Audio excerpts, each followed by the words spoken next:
आई चल.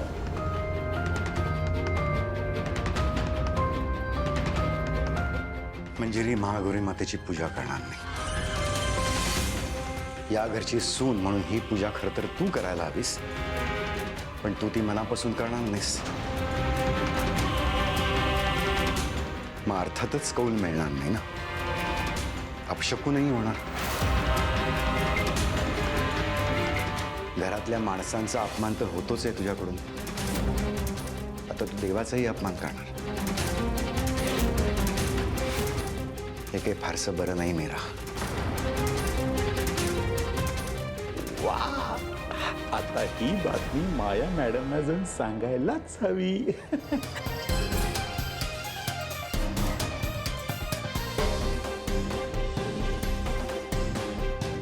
वा, हे तर सोन्याहून पिवळं झाल्यासारखं आहे. हे आता त्या मीराला सोडायचं नाही. ऑफकोर्स आत्या. या अपॉर्च्युनिटीचा फायदा आपण उचललाच पाहिजे. कौल तर लागणार नाहीच, पण जी ठिणगी उडाली आहे ना, त्याला आपण मस्त वारा घालायचा. त्या ठिणगीची आग झाली पाहिजे. असं असं मस्त भडका उडाला पाहिजे. मग चांगल्या कामाला उशीर कशाला. चला चला.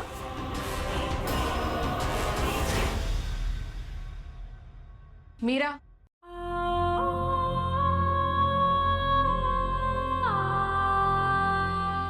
हे बघ, आई जे काही बोलल्या ते ऐकलं मी, आणि त्यांची अपेक्षा चुकीची नाहीये. अगं, अॅनिव्हर्सरी साजरी करण्याआधी तू देवीचा कौल घ्यायला हवा.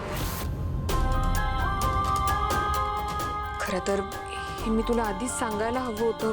तू खरंच घ्यायचीस का देवीचा कौल? हो, घरात कुठलंही महत्वाचं कार्य असलं की देवीचा कौल घ्यायचाच असतो. तेल संपेपर्यंत दिवा अखंड तेवत राहिला तर समजायचं देवीने कौल दिला. आणि तेल संपायच्या आत जर दिवा विझला तर ती देवीची इच्छा नाहीये, नाही करायचं ते कार्य. हे सारखं सारखं देवीला साकडं घालायची काय गरज आहे? आता आपण कोणतं कार्य करायचं कोणतं नाही हे तीच ठरवणार आहे का? असं नाहीये मीरा, पण आपण जे कार्य करतोय त्याला देवीचा आशीर्वाद लाभावा म्हणून कौल घेतात. आणि माझी देवीवर श्रद्धा होती, कायम माझ्या बाजूने कौल द्यायची. तू म्हणतेस तसं मी दिवा लावला आणि तो विझला तर नकोच. परत ते शकून अपशकून नकोच ते. मीरा, एकदा प्रयत्न तरी कर. नाही अंबिका, काही झालं ना तरी सुद्धा मी दिवा लावणार नाही. मीरा,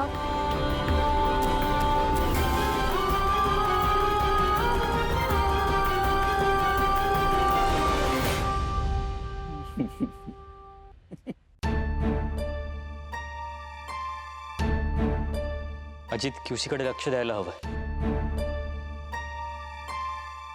हे नाही चालणार आहे. डोंट वरी, मी आपले क्वालिटी कंट्रोलचे जे हेड आहेत ना त्यांना ऑर्डर्स देतो.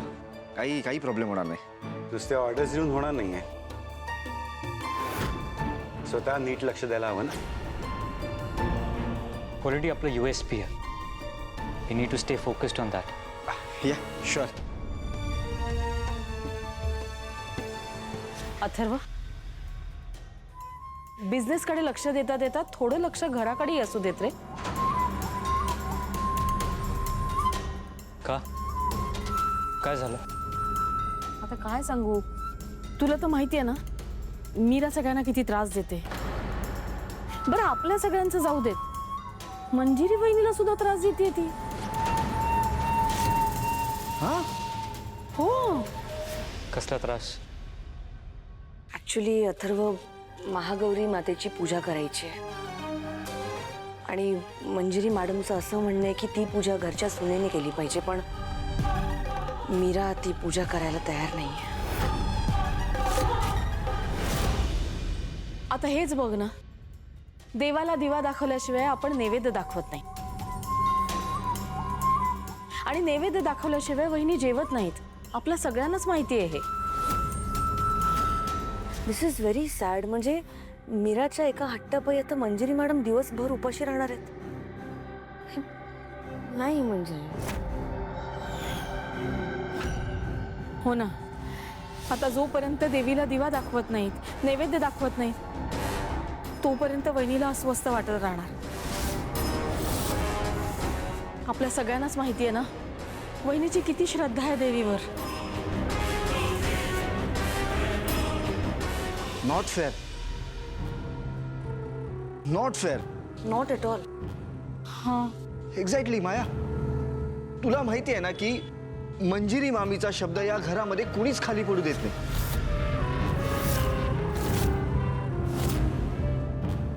पण ती काल आलेली मीरा एक शब्द ऐकत नाही मामीचा. Not fair at all. दादा आता तू तर तिथेच होतास ना. म्हणजे मीराबद्दल आम्ही कुणी काही खोटं सांगत नाही आहोत. तुम्हाला माहिती आहे याबद्दल?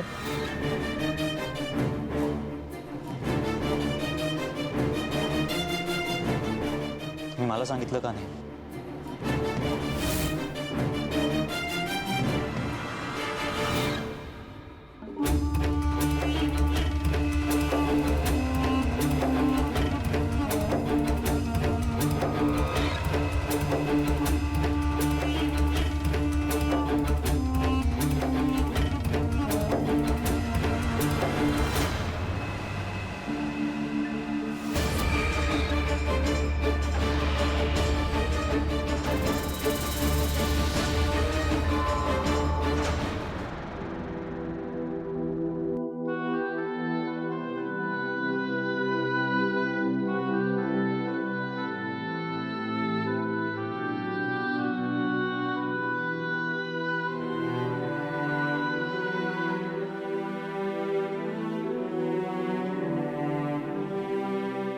आई, तू नाश्ता केला नाहीस. चल काहीतरी खाऊन घे. अथर्व देवी आईची पूजा झालेली नाहीये, नैवेद्य दाखवलेला नाहीये. असं असताना अन्न गोड कसं लागेल मला? मला माहिती आहे तुझी देवीवर खूप श्रद्धा आहे, पण असं उपाशी राहून नाही चालत. अथर्व, आपल्या घरातल्या काही प्रथा आहेत, ती पाळण्याची जबाबदारी कोणाची असते? घरातल्या सुनेची. तुला आठवते अंबिका पहाटे उठायची, देवी आईची पूजा करायची. आणि ही मीरा, मी एकदाही देवी आई समोर दिवा सुद्धा लावलेला नाही. आई, आता तू त्या गोष्टीचा विचार करू नकोस. कसा विचार करू नको अथर्व?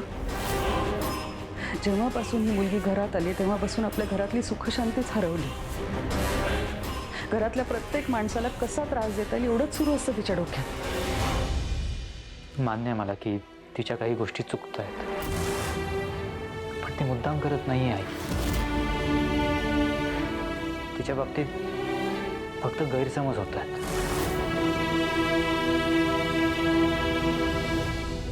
अथर्व,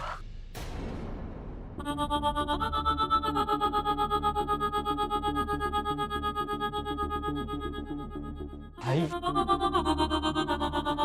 आई, अथर्व, आता तूही तिचीच बाजू घेतोयस. काय बोलणार मी?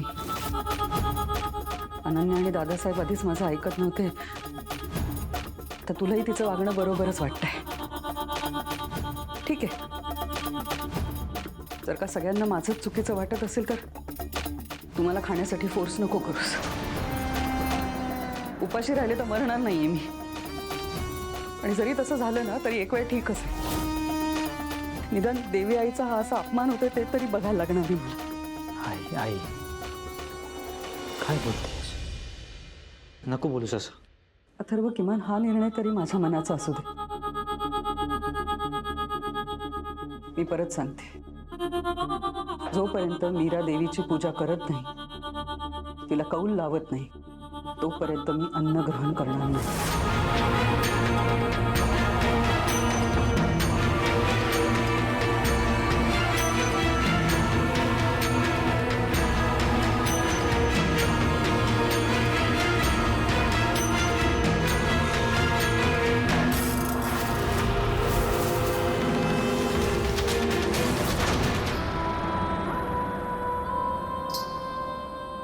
मीरा,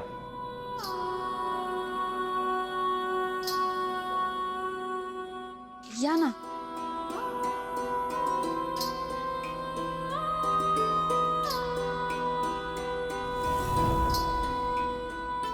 मला असं वाटतं की तू महागौरी देवीची पूजा करावीस.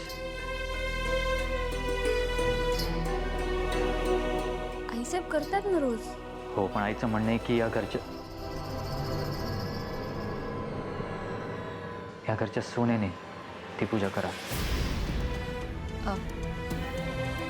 मी देवीची पूजा करत नाही आणि म्हणूनच मी देवीच्या समोरही जात नाही. देवावर श्रद्धा नाही आहे तुझी? आहे ना, श्रद्धा का नसेल. मी काही नास्तिक नाहीये. मग ते फक्त मी देवीवर रुसले म्हणून. आणि त्याचं कारण?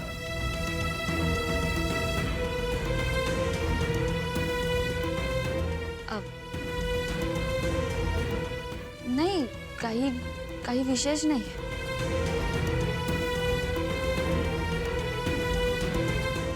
मीरा, तू मला सांगू शकतेस. तुम्हाला सांगून का उपयोग होणार? जोवर प्रॉब्लेम काय ते सांगत नाहीस तोवर त्याचं सोल्युशन काढता येणार नाही. Don't worry, you can trust me.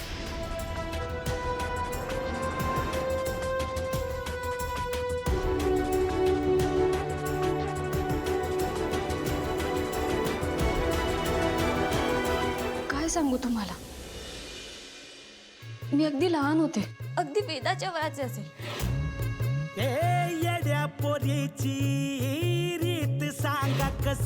माझी आई आगीत जिवंत जळून देवाघरी गेली.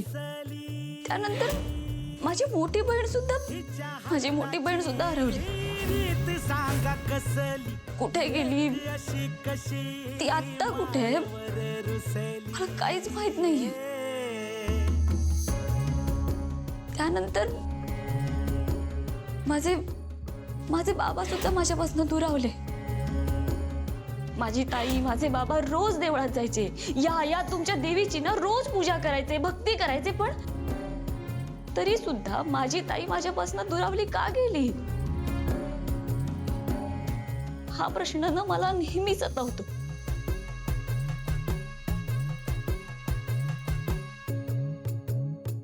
जेव्हापासून मला समजायला लागलंय ना, तेव्हापासूनच मी शपथ घेतली,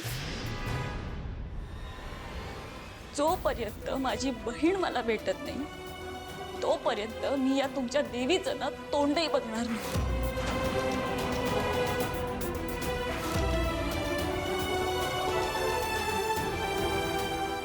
मीरा,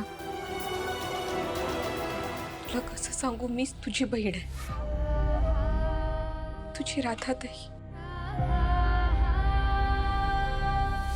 तुझ्यासोबत जे काही झालं त्यासाठी आय एम सॉरी.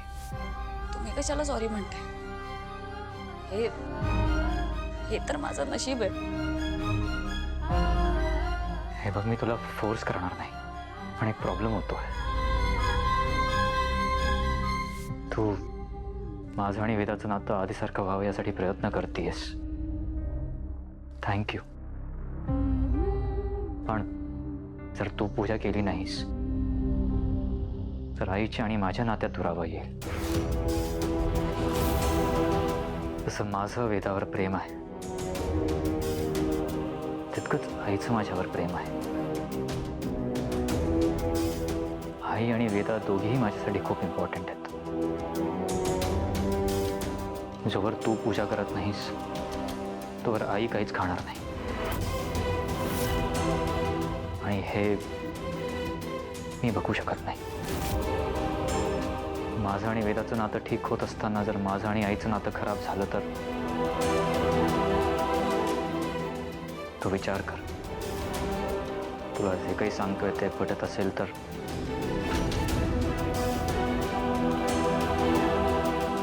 शेवटचा निर्णय तुझाच असेल.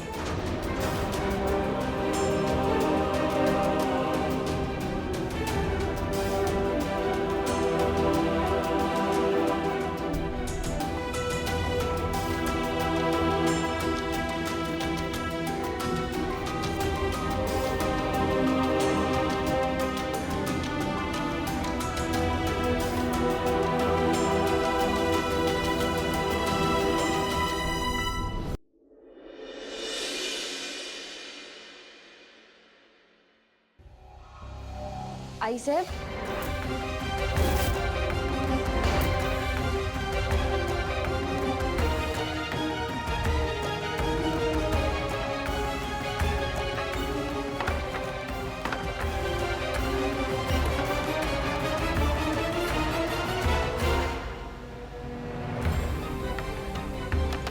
आईसाहेब, आईसाहेब दरवाजा उघडा ना, मला बोलायचंय तुमच्याशी. आईसाहेब, आईसाहेब, हे बघा, तुमचा किंवा देवीचा अनादर करायचा, अपमान करायचा असं माझ्या मनात नाहीये. माझं ना देवीवरती लहानपणापासूनच रुसू आहे, म्हणून मी देवी समोर जात नाही. पण म्हणून मी देवीचा द्वेष करते असंही नाहीये. आईसाहेब, देवीची पूजा करायला सांगून आता तुम्ही मला कोणात टाकू नका ना. हे बघा, माझ्यामुळे तुमचं मन दुखावलं गेलं तर मलाही आवडणार नाही. माझं फक्त एकदा ऐकून घ्या ना. आईसाहेब, दार उघडा ना, हवं तर मला शिक्षा द्या. आईसाहेब, मी तुमच्या हात जोडते, पाया पडते, पण माझं एकदा म्हणणं समजून तर घ्या तुम्ही.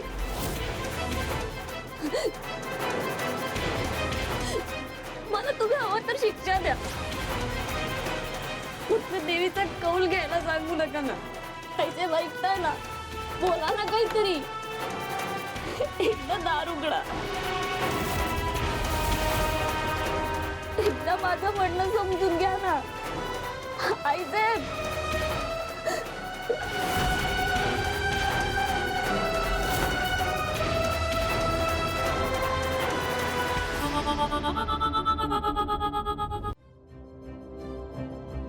दादासाहेब,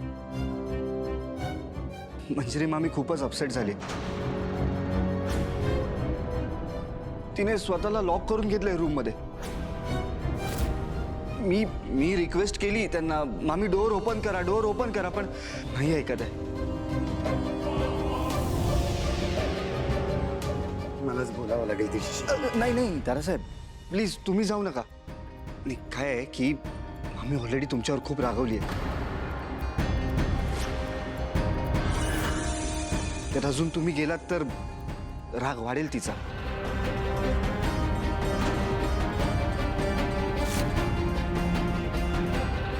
या मीराला मी घरची लक्ष्मी म्हटलं. तिच्यामुळे घरातलं वातावरण पुन्हा आनंदी होईल असं मला वाटलं होतं. पण ही आल्यापासून एकही दिवस चांगला जात नाही. उलट दिवसेंदिवस परिस्थिती आणखीनच बिघडत चाललेली. बाबा, असं काहीच नाहीये. आपली वेदा आहे ना. दादासाहेब, काळजी करू नका, देवीच्या पूजेचा प्रश्न मिटलेला आहे.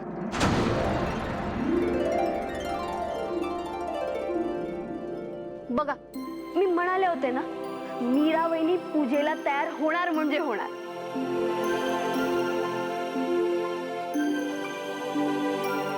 मीरा, ती उद्धट मुलगी कसली करते पूजा?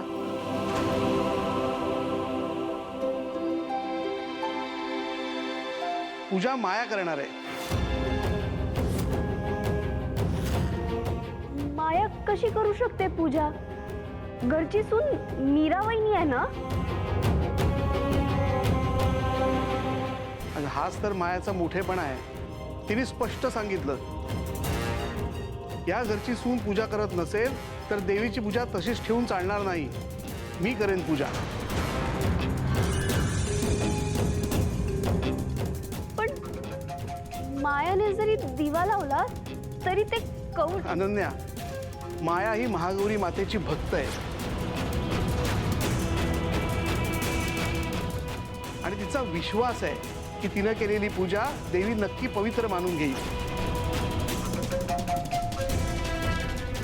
आणि कसं आहे ना, देवी पुढे दिवा कोण लावतं याला महत्व नाहीये, तो किती श्रद्धेने लावतो त्याला महत्व आहे.